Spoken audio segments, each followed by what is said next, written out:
Aujourd'hui, je me trouve à la réserve naturelle du Marais Léon Provencher à Neuville. Donc, on a plusieurs espèces différentes où il y a plusieurs habitats ou types de milieux naturels différents à la réserve naturelle. On peut avoir des milieux comme on voit ici derrière nous. On a des milieux qui peuvent, on pourrait dire, un peu en transition. Anciennement, c'était des milieux qui étaient plus ouverts. On voit encore des vestiges de cela avec des pommiers. On voit par exemple plusieurs pommiers qui vont être présents dans la forêt.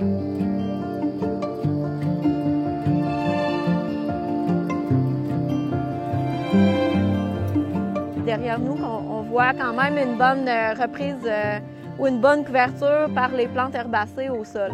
À ma droite, on voit beaucoup plus de résineux, donc on va avoir plus de tuyas. Dans le fond, ce qu'on va appeler le cèdre communément. Le cèdre, c'est une espèce là, qui va être souvent associée à des milieux calcaires, donc à des dépôts particuliers au niveau des roches. Et sinon, c'est aussi une espèce qui est dite facultative de milieu humide. Donc, c'est une espèce qu'on va voir souvent dans des milieux humides. Mais comme ici, à Neuville, on est sur un genre de plateau.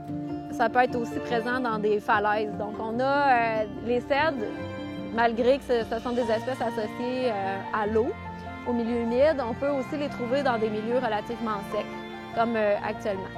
Contrairement à ce qu'on voit ici au sol, où on a beaucoup de végétation, dans le secteur où c'est très dense en résineux, on n'aura presque pas de végétation au sol parce qu'il n'y a pas assez de lumière qui entre et qui permet aux plantes de faire leur chlorophylle et de se développer.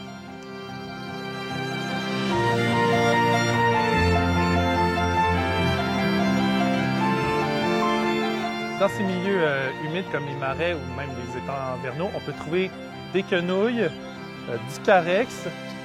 Ils peuvent aussi pousser, comme ici, du mélèze, qui va être une plante, un arbre qui est associé aux milieux humides comme les tourbières ou les marais.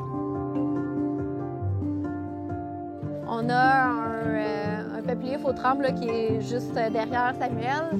Le peuplier faux-tremble, ou communément appelé le tremble, là, les gens appellent ça souvent plus le tremble tout court.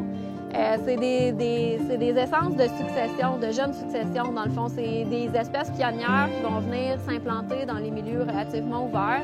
Et là, au fur et à mesure que la forêt évolue, il va y avoir plus d'espèces moins tolérantes à la lumière. Donc, on va avoir des espèces comme le frêne qui vont venir s'implanter. Donc, cette espèce-là, on a plusieurs espèces de frênes au Québec. Celle qu'on a ici, c'est le frêne rouge, qui est une espèce, encore là, associée souvent au milieu humide ou à l'eau. Le long du Saint-Laurent, là, on a des grandes frênets rouges. Donc, vous pouvez observer ça aussi à Neuville, le long des sentiers à la réserve naturelle. Et ce sont des espèces qui sont relativement abondantes au Québec actuellement. Mais il y a une menace importante ou un enjeu important là, au niveau de la survie de ces espèces-là.